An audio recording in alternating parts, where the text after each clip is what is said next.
سپاس خداوند عزوجل را که طاعتش موجب قربت است و درود بی پایان بر روان صدر و بدر کائنات ناجی عالم بشریت حضرت محمد مصطفی صلی الله علیه و سلم. سلام و صبح قشنگ شما بخیر. امیدوار هستم که هر کجا که هستین صحت و سلامت باشه. قسمی که مولانا صاحب بزرگ میگه که هر نفس نو می شود دنیا و ما بیخبر از نو شدن اندر بقا. یعنی هر روز هر صبح یک فرصت تازه است بر ما که خداوند جل جلاله بر ما یک حیات دوباره عطا میکنه. و صبح رحیمه جان همچنان بخیر. زیاد من پرحرفی نمیکنم. امیدوار هستم که صبح عالی آغاز کرده باشه و صحت و سلامت باشه. به نام یاد خدا. سلام به فرزانه جان، سلام به بیننده های عزیز تقدیم میکنم. امیدوار هستم هر کجایی که هستن جور و صحتمند و سر حال باشن و لباس عافیت بر تن داشته باشن و همیشه غم ها به دور از آنها قرار بگیره و خوشی ها همیشه نزدیکشان باشه. صبح خودت بخیر فرزانه جان. خدا کنه یک صبح عالی را آغاز کرده باشی، صبح عالی و متعالی بیننده های عزیز ما هم داشته باشه. میگه خوب ترین روز زندگی انسان او روزی است که خداوند متعال مورد بخشش خود قرار بده. اما خوشترین روز زندگی انسان یا شیرین ترین روز زندگی انسان او روزی هست که قلب‌های خود از همه گناهان پاک نگه داریم. و صبح فرزانه جان بخیر. خدا کنه یک صبح عالی را آغاز کرده باشی. واقعا صبح عالی بود. وقتی که طلوع آفتاب دیدم واقعا انرژی مثبت گرفتم، چون یک طلوع قشنگ بود. وقتی که آفتاب زمین دیگر روشن کرد یک روشنی خاص بود و یک صبح بود واقعا آسمان آبی و خود آفتاب در این آسمان مقبول یک منظره خیلی قشنگ ترتیب داده بود. چگونه آغاز کردی صبح خودت رحیمه جان و چی حال احوال است؟ زنده و سلامت باشی فرزانه جان عزیز. فعلا خو خیرتی است، اما صبح بسیار خوبی و خوشی ها آغاز کردیم. خودت هم میدونی زمان که با سجده بر خداوند آغاز میکنیم یگانه سرخم کردن که انسان باعث سربلندیش میشه سجده به خداوند است. روز ما هم با سجده و با تلاوت قرآن کریم وقتی آغاز میشه بهترین روز تا پایان روز می داشته باشیم. یکی از بهترین صبحایی بود که امروز هم آغاز کردم با عبادت و تلاوت قرآن عظیمشان. بسیار عالی. رحیمه جان در مورد ازی که میگه علم و عمل، بله، دو بال پرواز است که به سوی خداوند جل جلاله ما را متوسل می‌سازد. بله 100%. امروز می‌خوایم در این مورد صحبت داشته باشیم. یک موضوع عالی را انتخاب شده و روی از این موضوع می‌خوایم بحث داشته باشیم. بسیاری از کسا هستن که خودشان عالم هستن ولی عمل ندارن، پر از علم هستن ولی به مو اندازه که علم دارن حتی به اندازه سر سوزن عمل در خودشان وجود نداره که باید چگونه عمل داشته باشن. و روی این موضوع می‌خوایم امروز صحبت داشته باشیم. البته ما و فرزانه جان نمی‌خوایم تنها صحبت داشته باشیم بلکه باز هم مهمان داریم و مهمان ما در رابطه به این موضوع صحبت میکنه. بله، جناب شبنم جان سروری هستن، مدیری یک تن از مدرسه ها. خوش آمدید میگیم، میشان صفا آوردین و قدم رنج فرمودین که تشریف آوردین. خوش باشین. اعوذ بالله من الشیطان الرجیم. بسم الله الرحمن الرحیم. قل هل یستوی الذین یعلمون والذین لا یعلمون. الله متعال میفرماید آیا برابر هستند کسانی که علم دارن و کسانی که علم ندارن؟ و اما بعد اولتر از همه سلام عرض می‌دارم خدمت شما دو مجری موفق برنامه و همچنان سلام عرض دارم خدمت تمامی کسایی که ما را از پرده تلویزیون ژوندون می‌بینه. سلامت باشی. سلامای مرا هم پذیرا باش. صبح قشنگت بخیر. خدا کنه یک صبح عالی را آغاز کرده باشی. در کل چگونه یک صبح امروز برای خودت بود؟ آیا تفاوت داشت با صبح‌های دیگه که آغاز می‌کردی یا امروز هم معمولاً مثل روزهای دیگه برای خودت بود؟ معلوم دار وقت آدم یک برنامه داشته باشه مشخص یک کمک فرق خود داره دیگه. امروز صبح که آغاز کردیم دیگه معلوم دار با امو عبادت و طاعت الله متعال و بعد از اون حرکت کردیم طرف برنامه دیگه. صبح عالی بود واقعا. گفته فرزانه جان من امروز در موتر که بودم آفتابه که دیدم که بالا آمده بود واقعا بسیار یک فضای خوشایند بود. با وصف که فضای کابل حال بسیار غبارآلود است ولی با وصف از اون بسیار یک چهره زیبایی را به خود گرفته بود. بله. جناب استاد ما در مورد از این میخوایم صحبت داشته باشیم. وقتی که ما علم داشته باشیم عمل نکنیم بازم ما تقرب ما به الله دیگه ناچیزه. زمان که علم با عمل یک جای شود ما میتونیم به خداوند جل جلاله متوسل شویم. پس چرا در اسلام علم بدون عمل نکوهش شده؟ اولتر از همه باید بفهمیم که علم چی است. علم عبارت از دانش است، دانایی است، شناخت است و در اصطلاح عبارت از نوری است که در قلب انسان جا میگیره و انسان میتونه که حق از ناحق، درست از نادرست و راه از بیراه فرق بکنه. و چرا در دین اسلام علم بدون عمل نکوهش شده؟ به خاطر از اینکه علم که هست در دین اسلام یک وسیله است، وسیله که یعنی انسان را میتونه که به مدارج عالی برسانه، ولی هدف نهایی نیست. هدف نهایی که است عمل کردن است. تا زمانی که مثلا یک انسان به علم خود عمل نکنه، او علمش نه تنها که برش فایده داره و بجز از او برش نقص میرسانه و حتی بر علیش میتونه که استعمال شه. و چنانچه رسول الله صلی الله علیه و سلم میفرمایند که عالمی که به علم خود عمل نمیکنه در روز محشر سخت‌ترین جزا برش داده میشه و به این خاطر است که مورد نکوهش قرار گرفته. بله واقعا یه دو بال پرواز است که انسان میتونه به خداوند جل جلاله نزدیک بشه. عالم بی عمل قصد که ما و شما یک مثل هم داریم، بزرگان گفته مانند زنبور بی عسل است. یعنی اگر ما علم داریم در عمل پیاده نسازیم، مانند است که یک الماری پر از کتاب کردی، یک الماری که پر از کتاب است به امی میمونه. فرق بین انسان با اشیای بیجان هم دیگه دمی است. ما باید عمل داشته باشیم. واقعا خیلی عالی. بله شبنم جان، پس چگونه این دو واژه یا دو کلمه که عمل و علم است چگونه میتونه که انسان نزدیک بسازه به خداوند متعال؟ در صورت میتونه انسان را نزدیک بسازه به الله متعال که علم با عمل آراسته شود، یعنی یک جا شود. چرا که علم به مثل یک چراغ است که راه را بر ما یا مسیر بر ما مشخص میکنه و عمل که هست حرکت کردن در همین مسیر می باشه. حالا اگر ما در نظر بگیریم اگر چراغ هم نباشه ما راه را پیدا کردن نمیتونیم و اگر چراغ باشه ما حرکت نکنیم بازم بودن چراغ اینجا بیفایده است. پس علم با عمل یک جا شده و میتونه که انسان را در مسیر موفقیت راهنمون بسازه. بله دو کلمه که همیشه با هم ربط دارن، جدا شدنی نیستن، میتونه باعث قرابت بنده به خداوند شود، یعنی نزدیکی بنده به خداوند متعال شود در صورتی که علم داشته باشیم و در پهلوش عمل داشته باشیم. بله. جناب استاد، آیا فقط مسائل دینی که ما علم از دین داشته باشیم ما را میتونه بر خداوند تقرب ما را زیاد نزدیک بسازه، یا ای که مثلا ما علم ساینس بیاموزیم، علم های دیگه که وجود داره این باعث سعادت میشن، یا تنها علم دین باعث سعادت انسان میشه؟ در این مورد باید بگوییم که علم دین که هست خب درست است که مثلا بالای ما فرض است آموختنش، دانستنش و شرط لازمی است که ما باید وقتی که مسلمان هستیم، وقتی مؤمن هستیم باید که علم دین خود فرا بگیریم. ولی همین علم دین هم تا زمانی که به عمل یعنی آراسته نشه هیچ به درد انسان نمیخوره. مثلا ما نماز خواندن بلد باشیم ولی نماز نخوانیم، پس های دیگه خیر و سعادت وجود داره؟ خب معلوم دار که نداره. پس زمان یعنی به خیر و سعادت واقعی میرسیم که امی علم دین ما در پهلوش بر عمل یعنی آراسته شود و هر دو را با هم انجام داده یک جایی به پیش بریم. در اون صورت است که واقعا سعادت ابدی را میتونیم به دست بیاریم. و علم دین معلوم دار که چون در اصل قرار داره و ما را به الله متعال تقرب میته، معلوم دار که دیگه میتونه که سعادت ابدی را بر ما به بار بیاره و در پهلوش علم دنیا هم منافع خود داره که شاید بعدا در بارش حرف بزنیم. یعنی هر علم میتونه که ما رو به خداوند جل جلاله نزدیک بسازه. مثلا اگر ما علم جغرافیا در نظر بگیریم، ما در مورد کهکشان‌ها میخوانیم. کهکشان‌ها را وقتی که در مورد خلقتش فکر میکنیم، وقتی که در مورد آفرینشش فکر میکنیم، به این نتیجه میرسیم حتما خالق وجود داره که چنین نظم را در عالم کنترل میکنه. این یعنی خداوند جل جلاله را واقعا دیگه خودت علما یافتی، ایمان مستحکم تر میشه. در مورد مسائل دینی هم آموختنش فرض است، قسمت که شما فرمودین، و عمل کردنش همچنین. اما علم های دیگه هم میتونه ما را به خداوند جل جلاله متوسل بسازه. بله 100%. شبنم جان عزیز، پس بسیاری از کسای ما داریم، اما همه مورد گپای قرار نمیتونم که همه انتقاد نکنن، ما را میگین بسیاری از مردم ما هستن که علم دارن ولی اهل عمل نیستن.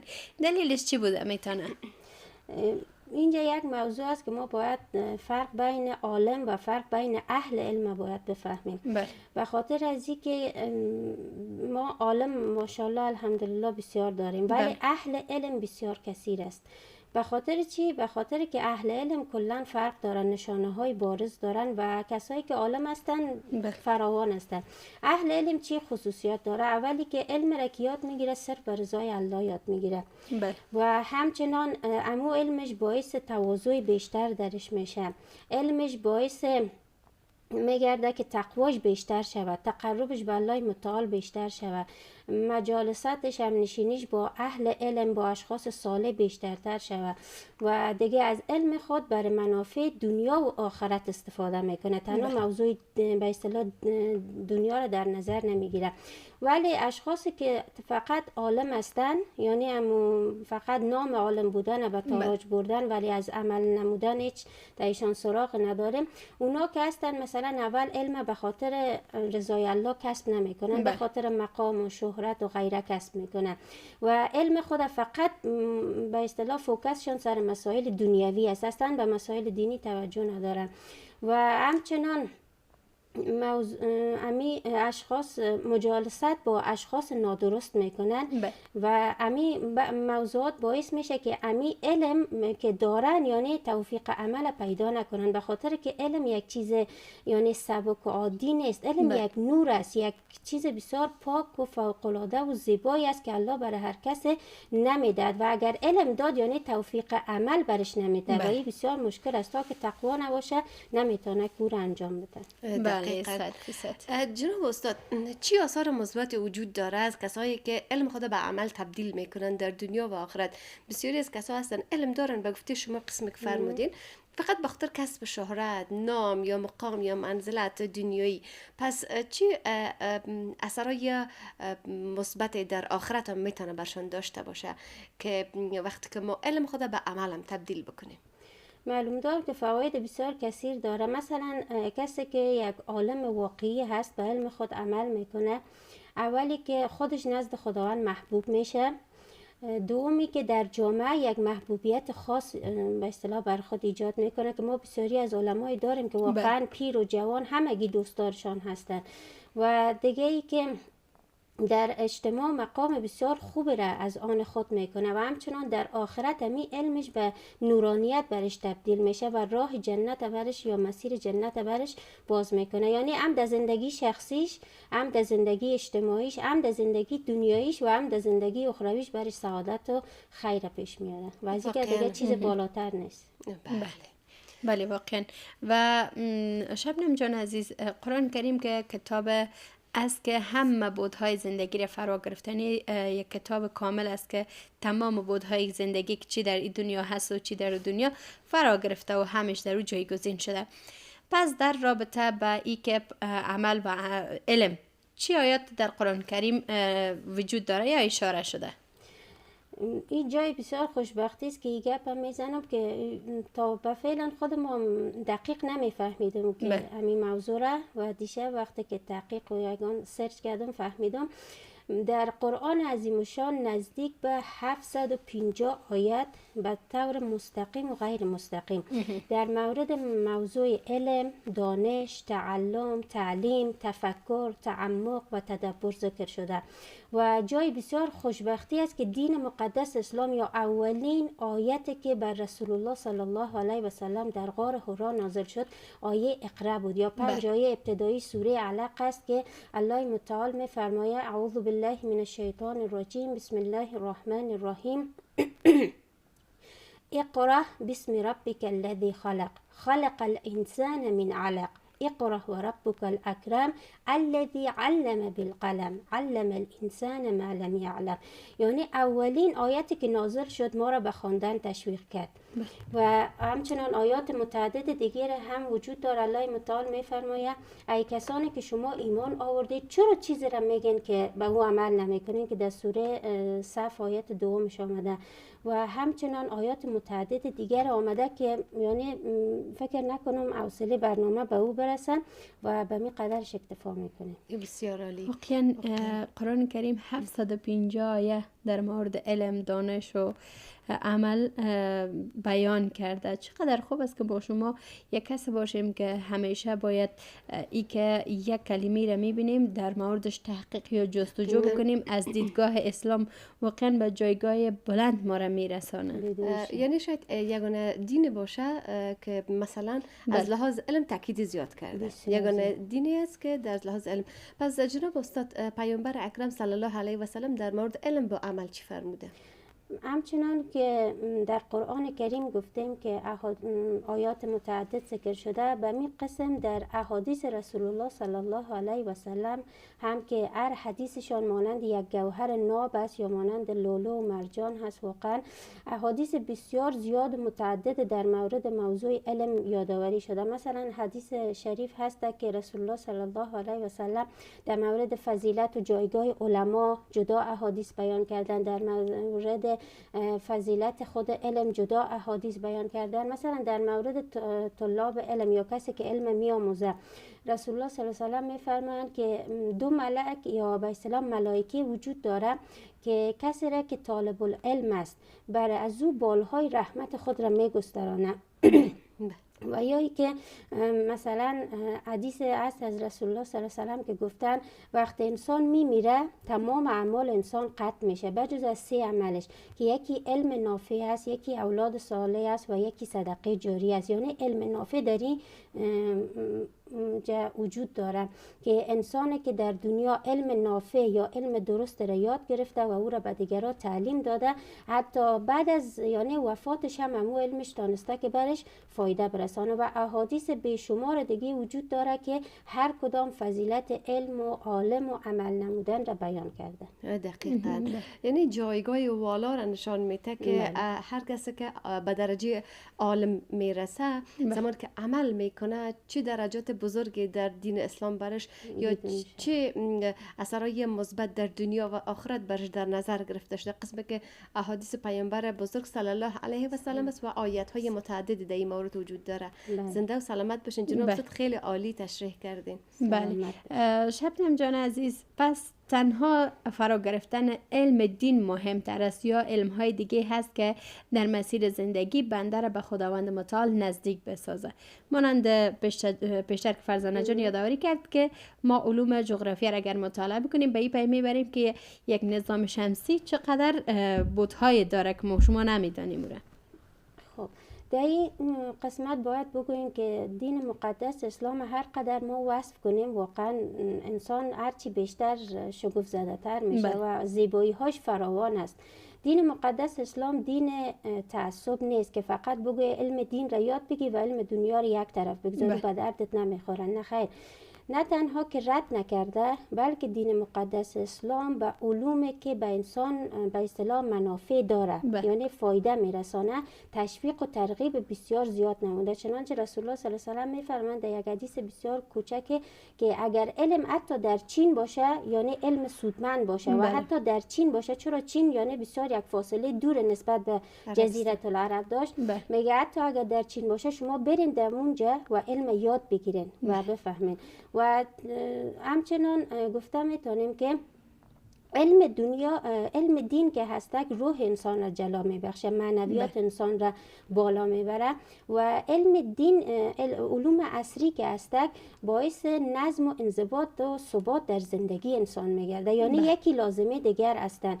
و دین مقدس اسلام از زمانی که آمده هم علم دین را و هم علوم عصری را یعنی هر دو لازم و ملزوم یکدیگر هستند و این بسیار به شکل خوب ما دیده میتونیم که فعلا که مثلا قرن 21 است و علوم در کجا رسیده، علوم معاصر، ولی قرآن عظیمشان گام به گام تا از او کده جلوتر روان است و هر روزه شاهد از این هستیم که آیات متعدد از قرآن عظیمشان توسط علم امروزه، علوم عصری امروزه مورد تحقیق و بررسی قرار میگیره و واقعا خود دانشمندای خارجی دهنشان باز میمونه که هیچ قسم یک کلام است، به خاطر که کلام رب العالمین است و از گذشته و آینده و تا به روز محشر و قیامت از همه چیز آگاهی داره و این خود به خود به ما میرسانه که نه تنها علم دین بلکه آموختن علم یا علوم عصری در پهلوی علم دین یک چیز ضروری هست، خصوصا بر مسلمان ها. ما اگر امروز بسیار پسمان شدیم، اکثریت کشورهای اسلامی اسلامی یکی از دلایلش همین است که شاید به علوم دینی چندان توجهی نکردیم، به علوم عصری و فقط یعنی پشت دین را گرفتیم. نه، هر دوش ما باید بگیریم. در زمان رسول الله صلی الله علیه و سلم پیامبر یک تعداد را موظف کرده بودن به جنگ و جهاد و یک تعداد دیگر را گذاشته بودن که اینا درس بخوانند، دانش کسب کنند و علوم همون زمان عصری را همون زمان را بیاموزند. به خاطر چی؟ به خاطر که ما باید همیشه همگام با عصری که به اصطلاح در زندگی میکنیم باید پیش بریم. بله واقعا شبنم جان گفت که یعنی علوم عصری و علوم دینی لازم ملزوم یکی دیگه هستن. پس جناب استاد، چی عامل باعث میشه یک فرد نتونه علم خود به عمل تبدیل بکنه؟ گرچه بسیار از کسا هستن اراده دارن، اما چی عوامل باعث میشه که نتونه امی عالم یا امی شخصی که علم آموخته به عمل خود پایبند باشه؟ این دلایل بسیار زیاد یا عوامل بسیار زیاد شاید داشته باشه. اولتر از همه ضعف ایمان است. ما قبلا هم گفتیم که یعنی کسی که علم داره ولی توفیق عمل را پیدا نمیکنه، چرا علم یک نور است، پاک است و او دیگه به اصطلاح برای هر کس میسر نیست که او را عمل بکنه، جز کسی را که الله متعال توفیق عمل را برش نصیب میکنه. خب اول ضعف ایمان است. دوم موضوع همنشینی کردن با اشخاص نادرست است. یعنی دوست نادرست، دوست بد بسیار زود انسان صالح را حتی میتونه که از راه چی کنه، بیراه بسازه. و دیگه ای که نبودن تزکیه نفس است. یعنی هر انسان، تنها عالم نه، هر انسان باید هر چند وقت یک بار با نفس خود تزکیه کنه، یعنی مراقبه کنه، بیاندیشه که من کدام اعمال را که انجام میتونم خوب است، کدامش بد است. اگه بد انجام دادم این بدها را باید آهسته آهسته دور کنم و خوبی ها را افزایش بدم.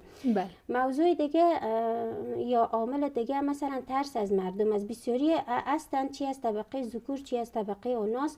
خب ما چون خود ما اوناس هستیم، در بینشان هستیم و دیدیم ترس از مردم است. علم دارن، خوب صحیح میفهمند که مثلا اینی موضوع را ما باید که عملی بکنم، ولی به خاطر از اینکه مردم مرا تمسخر میکنن، مردم مرا رشخند میزنن که تو در قرن 21 هنوزم پشت علم و ایجاب و موضوعات دینی و غیره میگردی، باز این کلا از موضوع دینی خود، کلا از موضوعاتی که میفهمه خود دور میکنه.